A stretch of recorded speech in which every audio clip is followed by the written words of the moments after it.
सान्थौ बा सानस्रिया बा फिलसफिया बे बेरखाङो दा जोंहा बाथौ धोरोमा जा सैथो बेनो धोरोम जोंनि मते बाथौ धोरोमनि मते बिराद लाथा विश्व ब्रह्माण्ड बे इउनिभार्सेल किमान আছে যে যা सैथो बेनो धोरोम जा सैथो बेनो धोरोम जिथु सत्य आरो जिउ दैदेननायनि थि खान्थिफोरखौ मानिनानै सोलिनायानो धोरोम बेखौबो गोसो लाखि जा सैथो बेनो धोरोम आरो जिउ दैदेननायनि थि खान्थिफोरखौ किसुमान रुल एन्ड नियम आसार खान्थि আছে बेफोरखौ मानिनानै सोलिनायानो जाबाय धोरोम जेराव सैथो बेहायनो इसोर थागोन बा बोराइ बाथौ थायो दा जों मानसिया मा खालामदों जों बेखौ बर' बाथौआव बेखौ बुंदों जे दानि जोनोम बर्तमान आमार जितुनिकि जीवन सलिगा आमार शक्ति जे पाइ आছো बा जों जिउ खुंबाय थानाय जितुनिकि सम दानि जोनोम आरो इयुननि जोनोमाव थैनायनि उनाव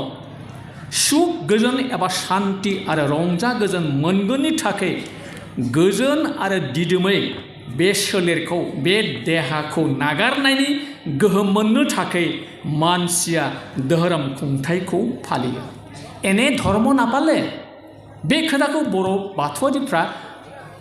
सैथो मुगानि सोरजिनाय समनिफ्रायनो संसार जाबोनायाव दिनैसिम किमान हाजार कौटि बोसोर जाबाय पृथ्वी सृष्टि जानाय होमब्ला बे बाथ्राखौ बाथौआव दंखायो जे दानि जोनोम आरो इयुननि जोनोमाव सुख गोजोन मृत्युर पिछतो थैनायनि उनावबो गोजोन आरो रंजा गोजोन मोनगोननि थाखाय गोजोन आरो दिदोमै এই थैयैनि आगोलाव गोजोन आरो दिदोमै बे देहाखौ बे सोलेरखौ नागारनानै गोहो मोननो थाखाय मानसिया धोरोम खुंथायखौ फालियो हमनो हाबाय ना ओरैनो धर्मजों फालियाखै बहुत कारन दङ बहुत बेयाव जाहोन दङ बेबादिनो मानसिया जोंनि बे गोथौ थाथौ सानस्रिनि थाथौफोरखौ गोरोब होनानै बे गावबागाव जिउआव मोनसे आनुष्ठानिक बे खुंथायाव सर' खालामो एबा बाहायो जिउखौ आब्रुथियै सामोल खालामनानै आरो दिदोमै खुंफुंलांनो नाजानायानो सुबुं धोरोम जों गावनि व्यक्तिगत बर' मानसि हारिनि थाखाय बुङाखै एज ए होल हिउमेन जिमान मानब समाज আছে बे खोथाखौसो बुंलांदों बाथौआव जिउखौ आब्रुथियै सामोल खालामनानै आरो दिदोमै खुंफुंलांनो नाजानायानो सुबुं धोरोम बाथौ सोरगिदिं बाथौ धोरोम जौगानायाव सिजौआरि गियाननि गोनांथिनि सिगांनो आं बे बाथ्राखौ बुंनो गोनां जादों दा बेनिखायनो मानसि जोनोम लानायनि मुलाम्फाया होमब्लासो जागोन केथिया मुलाम्फा जागोन मानसि जोनोम लानायनि मुलाम्फाया होमब्लासो जागोन जेब्ला बियो गावनि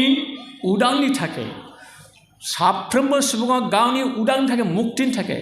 गुबुना फैनानै नोंखौ मुक्ति होनो हाया किसुमाना हरन दियार पिছত किसुमाना बाप्टाइज होৱাৰ পিছত किसुमाना তেনেকৈ হেৰি হোৱাৰ পিছত এইবিলাক নহয় सब गावबागाव बाथौ बुंदों जे मा जेब्ला बियो गावनि उदांनि थाखाय आरो मुलुगनि मोजांनि थाखाय जोथोन लागोन किबा এটা स्टेप ল'ব লাগিব जोथोन लागोन होमब्लासो मानसिया मा मोनगोन बिनि फिथाइ आरो बिनि थांखि आरो बिनि मुक्तिखौ बहायनो मोनगोन बेनिखायनो मानसियानो जाबाय बे मुलुगनि बयनिख्रुइ जौसिन जिब बेखौ मिथिखायो आरो बुहुमानो जाबाय এই মর্ত হয়েছে কি बयनिख्रुइ साबसिन जायगा जेराव मानसिया उदां मुक्ति मोननो हानाय गोहो पावारखौ बहायनो मोनो आनखि मोदायफ्राबो माथो मा खालामो बिसोर मुक्ति मोननो थाखाय बे बुहुमाव बिसोरबो जोनोम लानो गोनां बाध्य जायो नैबे मोनसे दार्शनिक सैथो जे सुबुं जोनोमावसो मानसिया उदां मोननो हानायनि बे खाबुआ गोबांथार गुबुननिख्रुइ मानसि जिउआ मुक्ति मोननो हानाय गोहोआ बे बाथौ दं दा बेनिखायनो सेलेक्टेड सोल बे बिराद नाथाय विश्व ब्रह्माण्डआव जेसेबां जिब दङ मोजोमब्रै जिब दङ बेनि गेजेराव आफा इसोर बोराइ बाथौनि फेलेप्सआ बेसेन गोनां सि आत्माजों जों मोन्दों जों बयनिख्रुइ जौसिन साबसिन आरो सोद्रोम जिब हिसाबै जों मा खालामदों बाथौआ जोंखौ सायख'दों सेलेक्टेड सोल सायख'जानाय आत्मा बे बिराद लाथायाव मोजोमब्रै जिबनि गेजेराव जिबश्रेष्ठ मानसिखौ आफा बोराइ बाथौआ सेलेक्ट खालामदों सोरखौ जाय हारिया जाय सुबुङा अरायथा जुगामि हा दै सान अख्रां बार आग्रां आयला खैलासुन्द्र राजकुमारी साबा मोदायखौ जाय सिबिलांगोन खेतिय'पट्टेस मुरुड बुम बे साबा मोदायखौ जाय खुलुमलांगोन बेबादि हारि बेबादि मानसि गोसो नुवाथारि आनान गसाइ आफा इसोर बोराइ बाथौआ सेलेक्टेड सायख'दों बेबादि आत्माखौ सायख'दों सोरखौ बर' माहारिखौ बाथौखौ सिबिदों बाथौ धोरोमखौ सिबिदों बिगियाना जिखिनि प्रजुक्ति दिहुनदों जेसेबां डेभेलप माने কৰিছে বিজ্ঞানে সেই বিজ্ঞানসকলে আজি এই পঞ্চ তত্ত্বৰ যি শক্তি মাহাত্য the great divine elements of god ईश्वरनि बयनिख्रुइ सोमोनांथाव आरो गोहोगोनां सोरजिथाय बे हा दै सान अख्रां बारनि गेजेरजों मिनिटे मिनिटे मुहूर्ते मुहूर्ते কি কৰি আছে ঈশ্বৰৰ কি শক্তিবিলাক প্ৰকাশ কৰি আছে स्वयं जोंनि साफ्रोमबो मानसिनि मोदोमाव बे गोहोनि ईश्वरनि गोहोआ फेलेप्से आत्माया बे सिया बे सिजुमाजों सोमोन्दो लाखिनानै जों मोगथां संसाराव फुंनिफ्राय सान हाबनायसिम जोनोमनिफ्राय थैजासिम जोंनि जिउ खुंनाय हाबाफारियाव दैनन्दिन जीवन पद्धति वे अफ लाइफआव आमार কি কৰি আছে আমাক এই आत्माते परमात्मा बे बोराइ बाथौआ जोंखौ सामलायगासिनो दङ बेखिनि पावार गोहो मोनथाखे आफा इसोर नुवाथारि आनान गसाइ बोराइ बाथौआ निराकार परमपिता परमेश्वर बोराइ बाथौआ এই বড় মানুহক বে বড় জাতিক সিলেক্ট কৰিছে বাথৌকো সিবিনা আৰু দেখিব আপোনালোকে আৰু কিমান বা হাজাৰ বেছি নহয় ৰিসেন্টলি হাজাৰ নোপৰ আগতে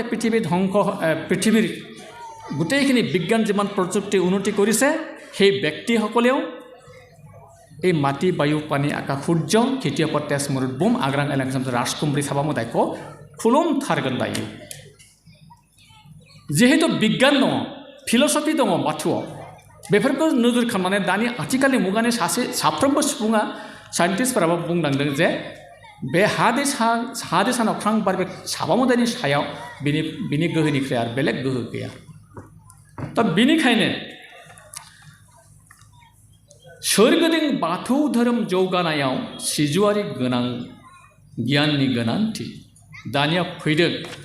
जों आध्यात्मिक गियान बा स्पिरिचुअल नलेज बा सिजुआरि गियानखौ मोननो थाखाय थायोब्लासो जोंनि बाथौआरिफोरनि विभिन्न गुबुन गुबुन सोरगिदिं जेसेबां मावनो गोनां खामानि दङ बे धोरोम होमब्लासो बे जौगागोन নহ'লে जौगानाय जाया সেইটো কেতিয়াও উন্নতি কৰিব নোৱাৰিব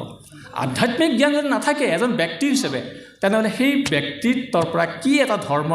কি এটা ডেভেলপমেণ্ট হ'ব একো নহয় जेबो जाया दा बेनिखायनो आं बेखौनो बुंनो सानदों बारा गोबाव खालामा नेक्स्ट प्रग्रामथ' कि आसे आर'ज दङ नङासै जाहाथे बेसे बारा गोलाव खालामा आं बेखौनो मात्र फंनैसो बुंनानै फोजोबनो नागिरदों बे स्पिरिचुअल नलेजखौ जे गोनांथि जायो बे खोथाखौसो एसे बुंनानै माबा खालामनानै फोजोबनो नागिरदों जे ओरैबायदि बे थारैनो जों सानफ्रोमबो मोनसे बिग बें सोदोबमा बिग बें सोदोबमा पृथिबी सृष्टिर आत्महतत এটা শব্দ হৈছিল मोनसे सोदोबमा जादोंमोन सोदोबमा गुबुनफ्रा ब्रह्म बाक्यले कय हे ब्रह्म बाक्यते किन्तु बर'फ्रा आगोलावनो गोदोनो बाथौ मा खालामदों बेखौ ओं अहम ओं ह्रिं क्लिं फुटसे बे सोदोबमानि गेजेरजों जे बिलात लाथा सोरजिदों आरो बे ओंनिफ्रायनो आं এই मानव सृष्टि जीव बे गोथां सिया जों गोथौसि नङा गोथांसि आत्मानि जि शक्ति बिग बें पावार बे सोदोबमाया जोंनि मोदोम सिङाव हाबनानै दङ बेनिखायनो आं होनाय बे सोदोबा जोंनि बे मोदोम एबा सोलेरनिफ्राय गुबुन मोनसे जिउनां माने चैतन्य एबा सि एबा बे आत्माखौसो फोरमायो देहा एबा बे मोदोम जिउ लोगो नांनासो सि सोलेर जायाखै होमबा सि मोनसे सोलेर जीवात्मा হৈছে गते आत्मा आरो शरीर मिलिहे जीवात्मा হয় নহয় জানো गतिके बे मानसिनि बे महरखौ जों मोनदों आरो जोंनि देहायाबो बेबायदिनो जों हा दै सान अख्रां बारजों जे दाजादों बे सोलेराव अलमान शरीर तत्व सोलेर देहानि फारसे धातुफोर देहानि धातु गोसोनि धातु आत्मानि धातु एभ्रिथिं बे बाथौआव जे हाबना दङ जों बेयाव जे प्रकृति मिथिंगा हादै सान अख्रां बार बिलात लाथा गासैबो ज' जानानै मोनसे खौसे जानानैसो बे जोंनि सोलेर एबा बिश्वब्रह्माण्ड सृष्टि जादों बे बाथौ दंखायो दा जोंनि बे सोलेरा जोंबो आफा इसोर बोराइ बाथौनि मोनसे खोब गोथार थावनि थानसालिसो जोंनि सोलेरा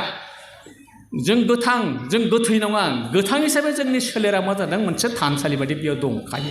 आरो बे थानसालि हिसाबै जों हाजों दाजादों बे धोरोमनि खोथाखौ गले गले फंसेखौनो হাজাৰ বছৰ তাকে কৈ আহিব লাগিব আমি মেণ্টেলিটি আমাৰ ব্ৰেইনত কি ক'ব লাগিব যে जों এই বাথौ আমি ক্ষুদ্ৰ ব্ৰাহ্মণ होनना बुङो हारसाफ्रा जों फिसा बाथौ आरो बिराद लाथा बाथौ दा बे खोथाखौ आं बेखौ बुंनो नागिरदों जे हानिफ्राय जोंनि बे बेगें मोदोम आसुगुर बिगुर आरो जे रोदाफोरा जे सोमजियो बिगियाननि ताके कबा बाथौ बेखौनो बुंदों आं दहायनो बुंदों बिगियान होनबाथाय बिगियाना जोंनि माखौ मा बुंदों बिगियाना मा बुङो मिथिबाय बाथौआव जे साइन्स बुङोबा बिगियान बुङोब्ला सोलेरजों मोनदांनाय मुवा आरो थाथायनि एबा बस्तु हत्ता आब्रुथि गोनां गियानखौनो रोंमा एबा बिगियान होनना बुङो systematic knowledge of physical world systematic বিভিন্ন কর্ম কাম যেসমান দङ थासारि बे पृथ्वी दा सिस्टेमेटिक मा दङ बेया knowledge of physical world system दङ सब सिस्टेम আছে আমার जोंनि सोलेराबो जोंनि देहायाबो मोनसे सिस्टेमाव जोंनि बेगें मोदोम आसुगुर बिगुर आरो रोदाफ्रा जायो बारनिफ्राय जोंनि देहा मोदोम थानाय बे हमथानाय सालायनाय बिरखांनाय थांनाय आरो बांलांनायफोरा गासैबो जोंनि फांसनफोरा एक्टिभिटिसफोरा जोंनि सोलेराव बेबायदि मावथाय बे बिगियान हाबना दङ बेयाव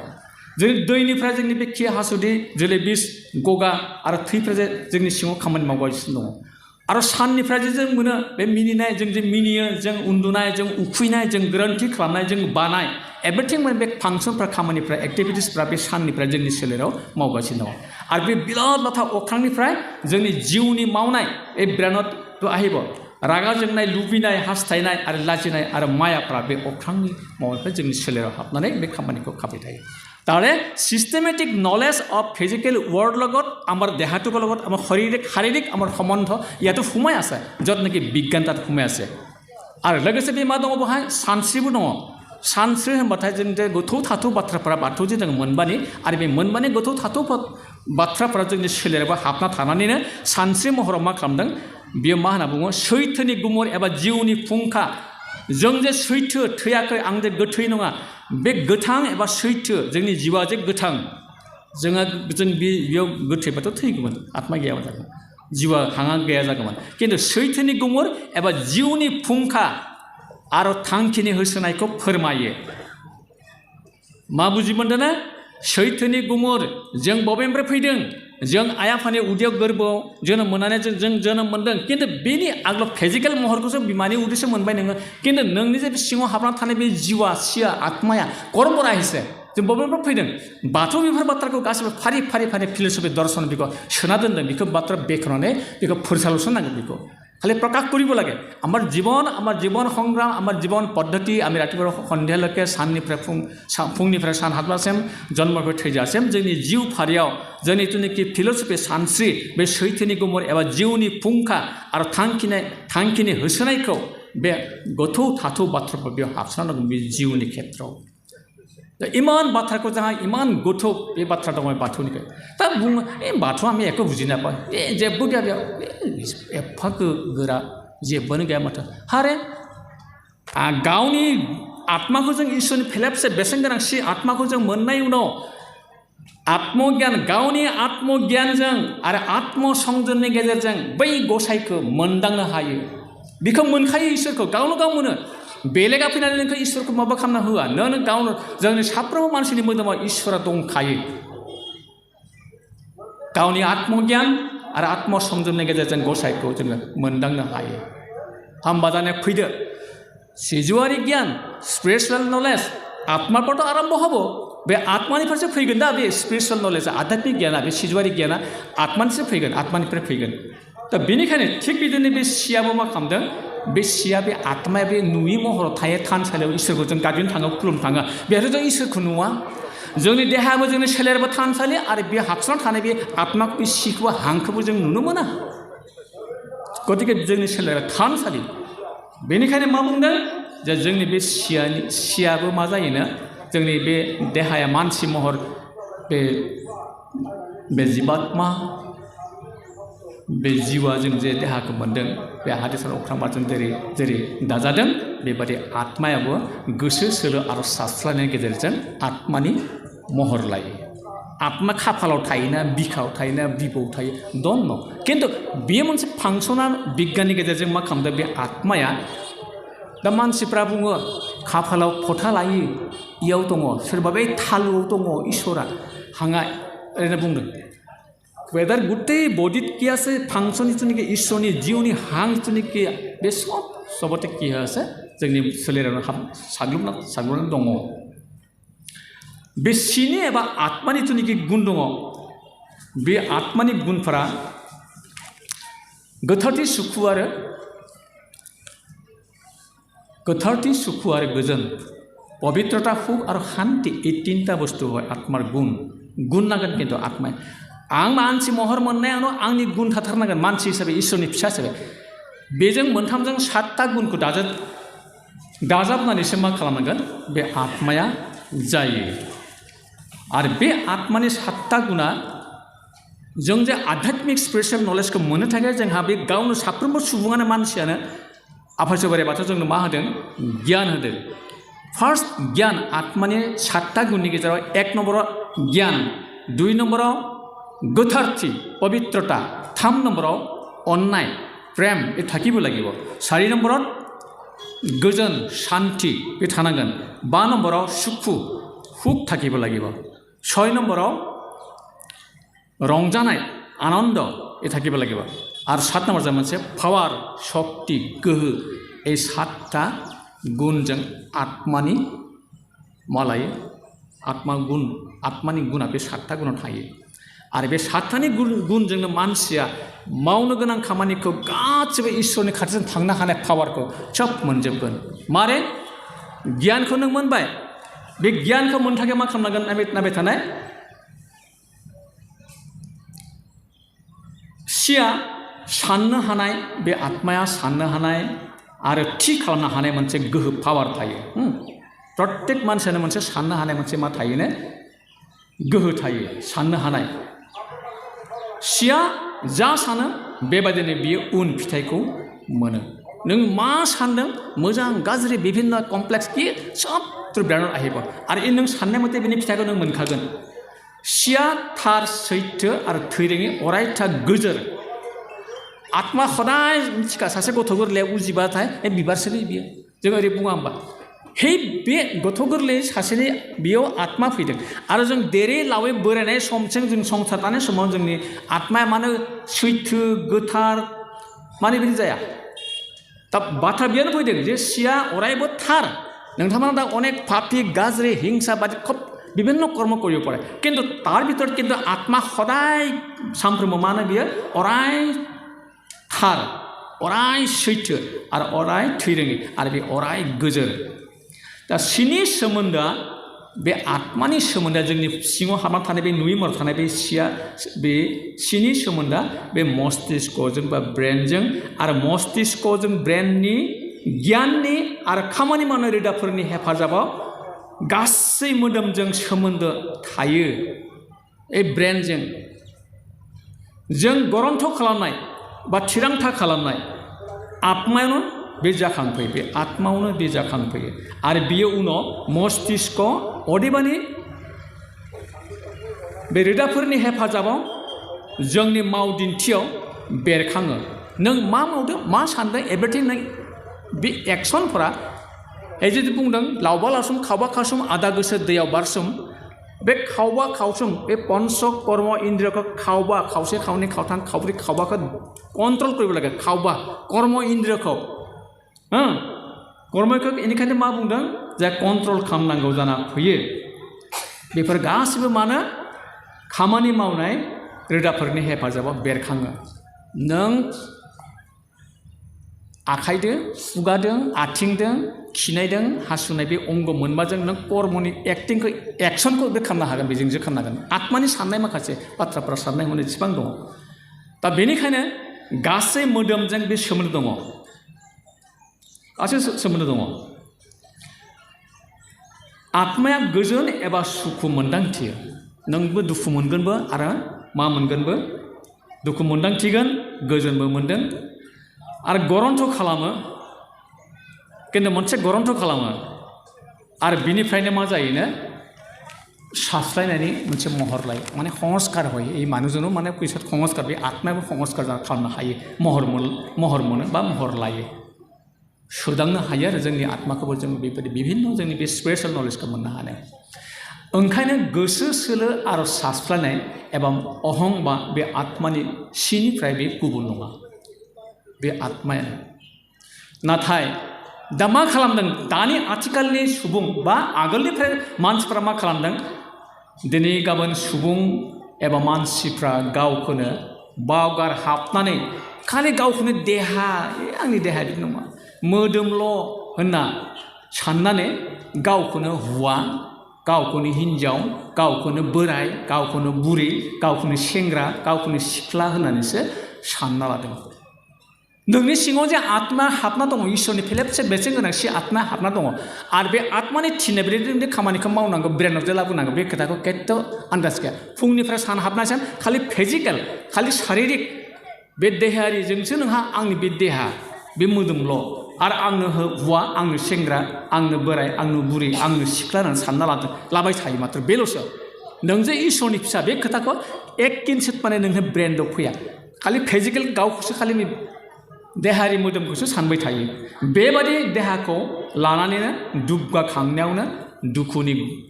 गुबै जाहोना बेनो आमार जे दुख হয় दुखुफ्रा मारै फैयो बे देहानिफ्राय फैयो दा बेनिखायनो देहाखौ जों थानसालि हिसाबै बेखौ जों सायख'ना लादों साफ्रोमबो सुबुङा मुलुगनि गासै जिब मोजोमब्रै जिबनि थब्लनाय बिरबायनाय रज'नाय हान्थिनाय बिनि गेजेराव जिब श्रेष्ठ जौसिन जिब मानसि महराव आफा इसोर बोराइ बाथौनि फेलेबसे बेसेन गोनां सिया जों मोदोमाव थाफानानै जोंखौ फुंनिफ्राय सान हाबनासिम जन्मनिफ्राय थैजासिम जोंनि जिउ फारि वे अफ लाइफ जीवन पद्धति आमी केनेকৈ जीवन কৰিব লাগে সেই আধ্যাত্মিক জ্ঞানবিলাক ফাৰি ফাৰি ফাৰি ফাৰি সম্পূৰ্ণ কৈ গৈ আছে কিন্তু এতিয়া কি হৈছে বাথौनि সম্বন্ধে যদি যদি सोरबा सोङोब्ला बाथौआ हादे सानाव ख्रांबाय সেইখিনি मात्र सुंथाबै बुंनानै बाथौनि मिथियादे मा बाथौ এনেকা কৈ থৈ দিয়ে दानि मानसिफ्रा दा बेनिखायनो এই যে आत्मानि जोंनि गियाननि खोथाखौ बे गियाना आध्यात्मिक गियान जे गाव आं बबेनिफ्राय फैदों आं मानिफ्राय बबाव उनाव थैनायनि उनाव आंहा मा जागोन मा खालामगोन सोरजिथाया माबादि सोरजिदों बिनि सोमोन्दै मिथिनाया बे फार्स्ट बे गियानाव फैनांगोन बयनोबो गियान होदों आफा इसोर बोराइ बाथौआ बयनोबो गियान होदों तार ভিতৰত খুব टेलेन्ट খুব स्ल' मोशनाव খুব स्ल' लार्नार খুব एकदम बेंग्रा ভালকৈ বুদ্ধিয়ক নহয় চালাক নহয় এইবিলাক কিহৰ কাৰণে হয় बेफोर मानि थाखाय जायो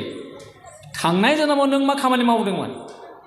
नोंनि साननाय हनाय मावनाय दांनाय आखल आखु एभ्रिथिं थांनाय आगोलनि जोनोमाव खिन्थु आंबो मिथिया आं आगोलाव मामोन हयथ' आं आगोल जोनोमाव माखासे पापनि खामानि दाहारखौ सुंख'नो थाखाय आं सोरनिबा बिमानि उदैयाव जोनोम लानानै आथिखाल बर्तमान प्रेजेन्टआव मैं तार पापनि दाहारखौ आं दायो बर्तमान सुंख'गासिनो दङ साफ्रोमबो मानसिया बिदिनो खालामगासिनो दं दायो नोंथांमोनाबो सासे साफा आत्मासो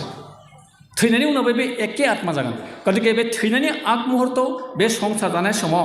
बाथौनि बे माखासे सातथा जुनिखि आत्मानि गुन दं बे गुननि गेजेरजों जों बे गियानखौ लाथारनांगोन बे आध्यात्मिक गियानखौ जोङो गावखौ जों हमदांनो हानांगोन आं सोर आं बबेनिफ्राय फैदों आंनि मावनांगौ खामानिया मा आरो बे नुवाथारि आनान गसाइ आफा इसोर बोराइ बाथौ बिराद बाथौखौ माबादि सोरजिदों बेनि गुमुरथि रहस्य बेनि सोमोन्दै नों फुरा एसेबाबो नों कनसेप्टखौ नों फुरा लाथारनांगोन मिथिनांगोन दुइ नम्बराव आं खोब सर्टै बुंलांगोन थाब थाब बुंलांसै समारिथिं इभिनिं माबा दङ प्रेयार दङ गोथारथि आत्माखौ मोननाय उनाव जा आत्माया गोथार आं दहायनो बुंनो सासे बेबि सासे गथ' गोरलै जोनोमनि लोगो लोगो जों बे बिबारसो जेबो मिथिया जोंबो गोदोर गोलाव जानानै माइनावनिफ्राय बसुमति आलियाव 18 जन गुरुखौ लानानै बाथौसिम बाथौनिफ्राय 12 जन थांनो गोनां समाव जोङो देरै लावै बोराय समसिम बा जिखुनु मुहूर्तआव जों थैनो हागौखौ मिथिया खिन्थु जों गोथारथियै जों मा खालामनांगोन जों गावनि मान बिसार बेबहार सानखांथायफोरखौ मा खालामनांगोन गोथारै लाखिनांगोन जेराव गोथार बहायनाय इसोरा थायो जोंनि सोलेराथ' गोथार जोंनि आफा इसोर बोराइ बाथौजों दाजानाय बे मोनबा धातुजों दाजानाय देहाया मोनसे थानसालि आरो बे हदाय गोथार थानसालिया जेरै गोथार नोंनि सोलेराबो गोथार बेनिखायनो नोंनि सिङाव हाबना थानाय बे नुयै महराव थानाय बे जिउआ हाङा बे आत्मायाबो गोथारखा गतिके बेखौ हदाय गोथार लाखिगोन नोंनि मावनाय दांनाय साननाय हनाय बिबेक बुद्धि गासिबो मा जानांगोन गोथार पबित्र हबै লাগিব सुख गोजोननि बिगुमा बे आत्मा जुदि गोथारै थायोब्ला सब सुख गोजोनखौनो मोनगोन नोंनि सानफुंनाय नोंनि साननाय नोंनि गोसो नोंनि बाथ्रा नोंनि खामानि सब जुदि गोथार लाखियोबा नों देरहाथारगोन 3 नम्बराव अननायखौ नांगौ प्रेम गुबुन धोरोमाव गुबुन माबा शास्त्रफोराव बिराद गिदिर भलिउमफोर दं बा बिसोरनि खोथाफोरा नंगौ 100% माने सैथो आरो प्रेक्टिकल लाइफआव गासै मानसिया आबुं 100% पियर जानो हाया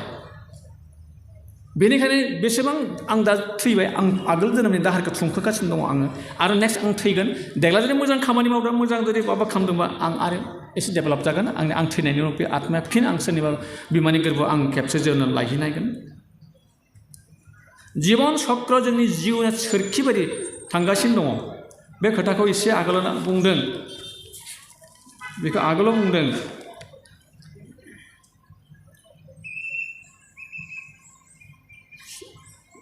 सैथो बे सिनायथिखौ सोरजि सोरखिनि गियान सि आरो सिजुमानि तुनिकि सोमोन्दोनि गुबै महर आरो बेनि गोनांथि आरो बेनि सोमोनांथाव सोरजिनि सुबुं एबा मानसि आरो बे मुवाजों बे पदार्थजों सोमोन्दो थानाय गावनि सोलेर आरो सोलेरजों सोमोन्दो गोनां सि सोलेरनि सानखांथाया माबायदि बेफोरबायदि आयदा बेसादनि गियानानो जाबाय सिजुआरि गियान बिराद गोथौ बे बाथ्राफ्रा दा बेनिखायनो बे गियानाव बे आत्मायाव फैनाय बे गियाननिफ्राय बाथ्राया बे सिजु आध्यात्मिक गियानाव बे 7ता गियानाव नों फैथारनांगोन आं बेखौ खुब सुंथाबै फारि फारि बुंलांबाय दा 3 नम्बराव दङ प्रेम अननाय जे निस्वार्थ प्रेम जानांगोन स्वार्थ किन्तु लाखोमा नाङा नों माबा मोनसे स्वार्थ थाबा गैला बे प्रेम जानाय नङा बे अननाय जानाय नङा बयखौबो नों समानै अननांगोन आरो लुबैनो नों अननायखौ नों समानै बयनिफ्राय नों लुबैनांगोन बा अननांगोन होनांगोन जेरावनाखि गोथार अननाय थायो आं बिखेखखौ आरो बेखेवबाय थाला 4 नम्बराव गोजोन शान्ति गोजोनखौ जों शान्तिखौ मोनोब्ला जों मा नांगोन नोङो मा एकदम गोथार जानांगोन दे गोथार सद गुन थानांगोन गोथारै नों गासै खामानिखौ बे गुनफ्रा थानांगोन आरो आध्यात्मिक गियाना थाखानांगोन होमब्लासो नोंहा मा गोजोना शान्तिया फैगोन लाख थाखा करोड़ बिल्डिं 10 तला 20 तला আছে माटी बारी कोम्पानी बिराद बैंक बैलेंस किमान करोड़ थाखा আছে नेभार नों पिसखौ Eternal piece you will never gate नों केथियाव मोना बे बुस्थु पार्सनेल बे बुस्थुआ जाबाय इसोरनिफ्राय मोननाय एकदम माबे गोजोन शान्ति होनाय नोंहा सद गुन थाथारनांगोन गोथार गुन थाथारनांगोन बे 7ता गुना थाबासो नों गोजोनखौ मोनगोन दुखानाव बे थांनानै पकेटनिफ्राय फैसा होनानै नों गोजोनखौ बायनानै लानो हाखाया बे गावबा गाव पार्सनेल बे मोनसे सुखखौ गावनो हमदानो हायो सुखु शान्तिया बेलेग सुखुआ बेलेग थारमाने गोजोन आरो सुखु दानिया फैदों सुखु जों माबोरै मोनो भौतिक जागतिक मोगथाङारि संसाराव जों जानायाव जोंनि नांगौ माखासे जों बाहायनाय मुवाफ्रा मा खालामो जोंनो सुख शान्ति होनो हायो सुख होनो हायो नामा सांसारिक सुखनिफ्राय मा फैया मावनाय दांनायनिफ्राय सुखा फैगोन नामा नोंहा 10 खान गारि दङ नों सुख फैगोन नों अनेक नोंहा मा दङ नोंनो नांगौ माखासे सामफ्रोम बाहायनाय मुवाफोर अनेक दङ खिन्थु बेनिफ्राय नों सुख मोना दान्दिसे सम थाखाय नोंनि संसाराव फैनानै बाहायनाय मुवाफ्रा दान्दिसे सम थाखाय नोंखौ सुखखौ होगोन खिन्थु इटारनेल जेनाखि नोंनो सुख नांगौ बे सुखखौ नों मोना दा सांसारिक सुखनिफ्राय नों मा खालामनांगोन एसे जानगार थानांगोन जोंलाय मा लाना फैदों जन्मआव आइ आफानिफ्राय जों लंथङै जोनोम जादों लांनाय समावबो आइ आफासो आंखौ जन्म होदों आइ आफा गुबुना आंखौ सोलोंथाइ होदों गुबुना आंनि मुंखौ दोनदों आंथ' गावनो दोनना लायाखै मुंखौ आंनो गावनो हारसिं उजियाखै सोलोंथाइ लादों नों गुबुनासो नोंखौ सोलोंथाइ होदों हाबा लादों गुबुनासो हाबा खालामना होदों थैनाय समावबो नों हारसिंनो थैनानै माबाव थांगोन नामा मांखर सालियाव हारसिं थांगोन नामा मालायफ्रासो नोंखौ बाननानै साब्रै बाननानै नोंखौ लांगोन मा लांफानो जों जेबो गैया गतिके जों संसारनि माखासे बे भौतिक संसारनि जिथुनाखि नंखाय संसारनि माखासे माबाखौ जों माखासे एसे नागारनांगौ जाना फैयो सोमोन्दोनि जिथुनाखि सोमोन्दो जों जेब्ला लाखियो बेयाव मा खालामनांगोन गोथारथिखौ लाखिनांगोन निस्वार्थ मोनसे प्रेम थानांगोन अननाय थानांगोन आरो गोसोखौ खदाय रंजानाय बेखौ लाखिनांगोन होमब्लासो नों सुखखौ मोनगोन दथियाव रंजानाया जाबाय देहानिफ्राय रंजानो हायो दै आखाइनिफ्राय आथिंनिफ्राय खुगानिफ्राय खिनाय हासुनाय मोननैबो मोनबा कर्मेन्द्रजों नोङो मा खालामनो हायो रंजाना फुरथि खालामनो हायो सोरखौबा थिगसे माने बुनानैबो खालामनो हागोन सोरबा गावनानैखौबो सोरबा सुथारनानैबो खुगाजों सोरबाखौ बिराद हामायनो माबा आघात होनानै माबा खालामनो खस्थ' होनो हायो बेबायदिनो नों मालायखौ होनानै नों गावखौ रंजानो हायो बिभिन्न मात्र शारिरिक देहायारि साइडनिफ्राय नों मालायखौ मा खालामनो हागोन नोङो खालामनानै नों आनन्द बा सुखखौ लानो हागोन रंजानायखौ लानो हागोन खिन्थु बेखौ बुङाखै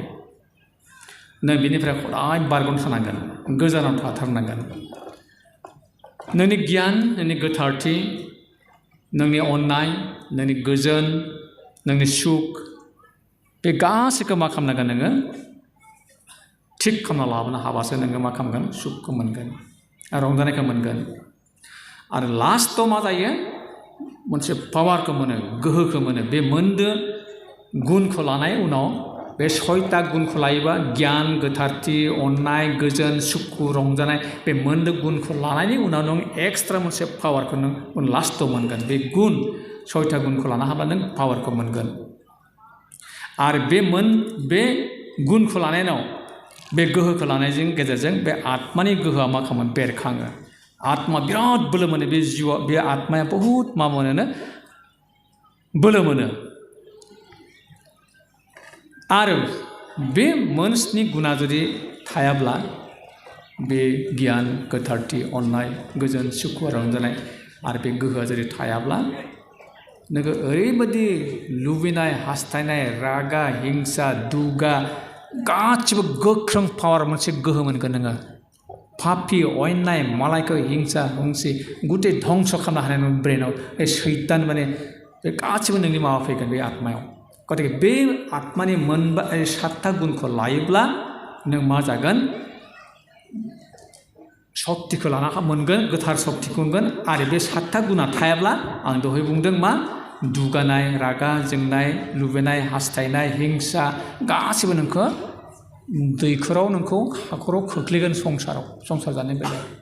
गतिके बेफोरखौ गासैबो नागारनानै नों जुदि बे आत्मानि साफ्रोमबो मानसिया गावबा गाव बे सातथा गियान गुनखौ लानानै नों जुदि लानो हायोब्ला नों पावारखौ मोनगोन आरो बे पावारनि गेजेरजों नोंहा सोलायनाय जागोन परिस्थिति नोंनि परिबेक एबा थासारिया मा जागोन बे सोलायथारगोन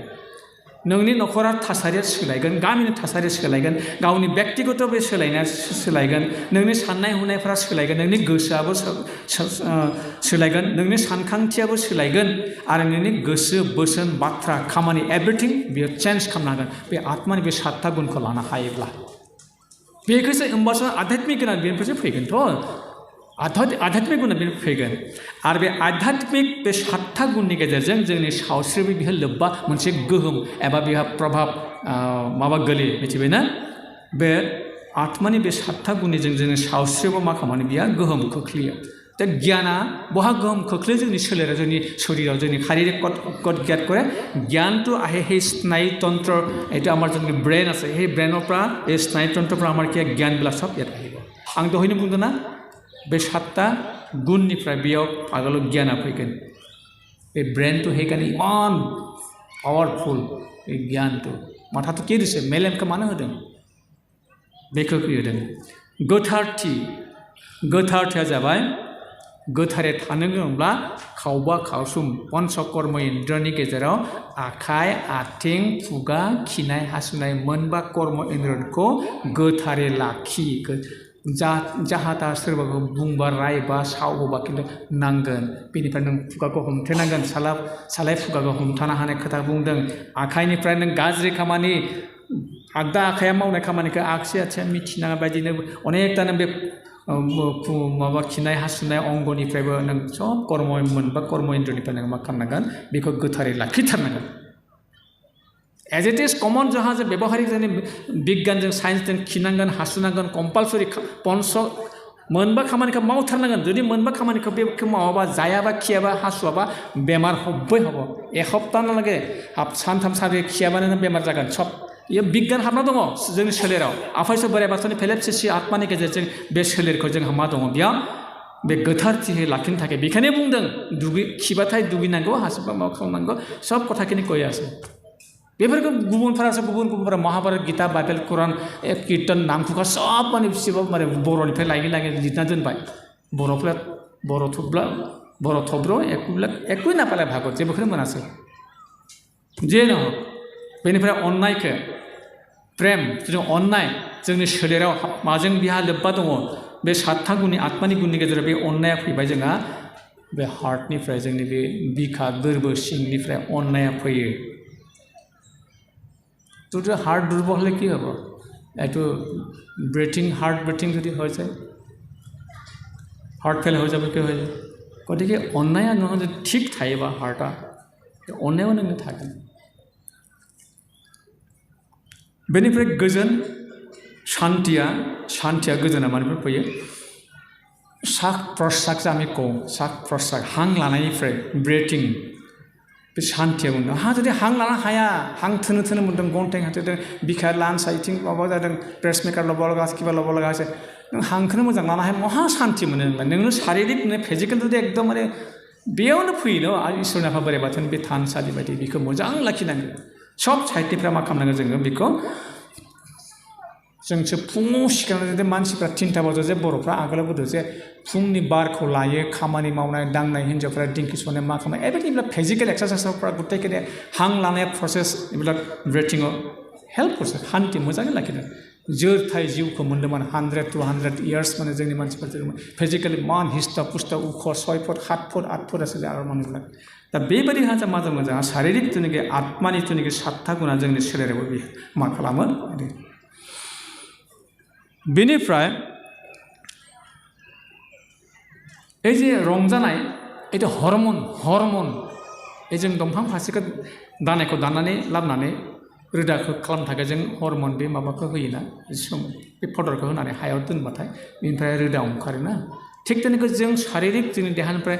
रंजानाय माबाखौ गोहोखौ लानो थाखाय मोनसे हर्मन सृष्टि হয় खाद्यफ्रा आरम्भ করে এইবিলাক এই रंजानाय बेयाव फैयो बेनिखायनो बेफोरखौ जों मा खालामगोन बे हर्मनखौ थिग लाखिनो थाखाय जोंहा अनेक जों फिजिकेल माबाखौ मावनो थाखाय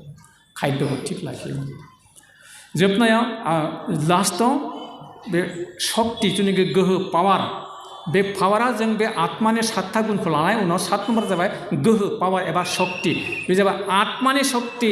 बे 6टा गुना थिग जानानै बे आत्माया नोंखौ पुरा फोर्स मोनसे मावनो हायै खामानिखौ मावफुंगोन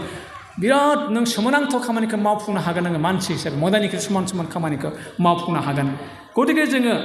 इसोरनि खाथियाव फारसे बोराइ बाथौ बे गोहोआ पावारा जोंनोबो फेलेबसे बेसेन गोनांसि आत्मा होनायखायनो जोंबो मोदायनिख्रुइ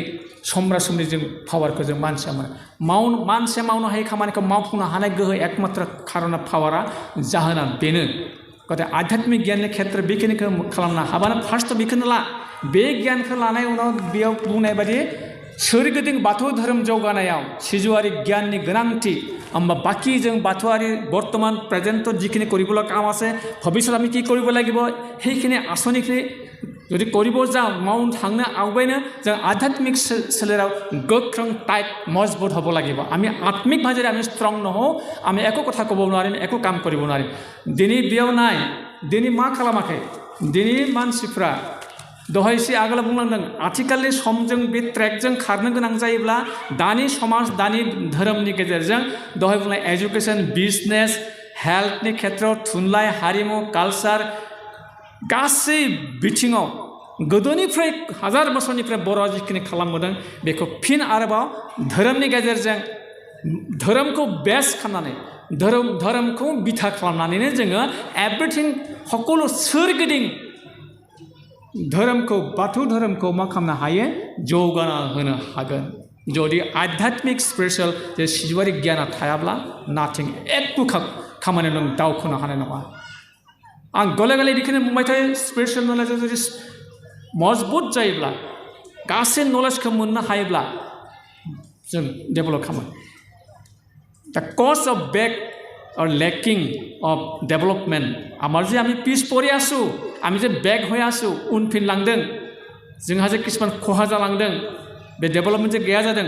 बे एकमात्र स्पिरिचुअल नलेजनि कारण आध्यात्मिक জ্ঞান नथार कारण आमार এইখিনি अवस्था आरो सब गासै एभ्रिथिं जोंनो सब होदों जिमान लागे आमाक सकलो सर्बस्व जोंनो आफा इसोर बोराइ बाथौआ होजोबदों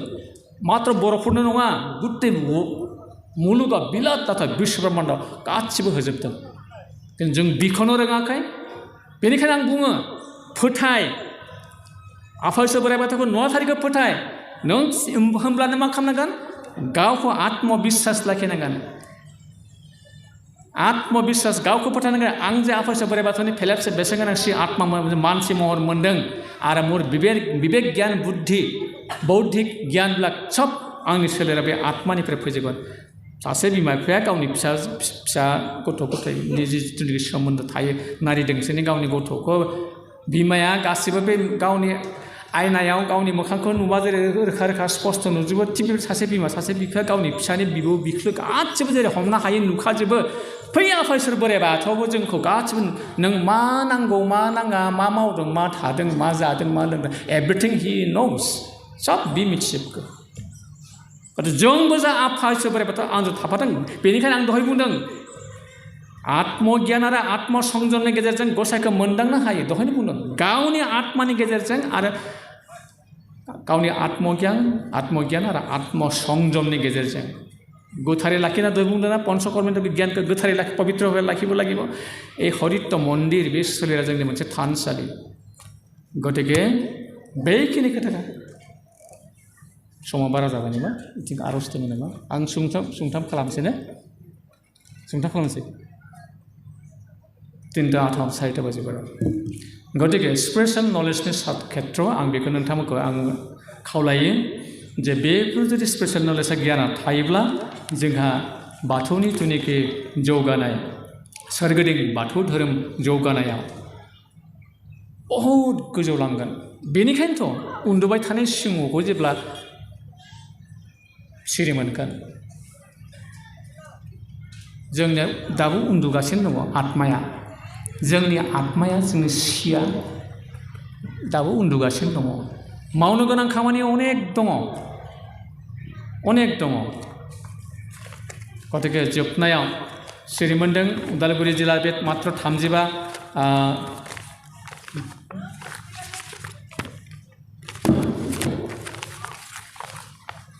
35थि बोसोरारि जुथुमा मथामथि 50 जुदि इयार्स जायोब्ला मथामथि 50 बोसोर जानो कारण किमान লাগিব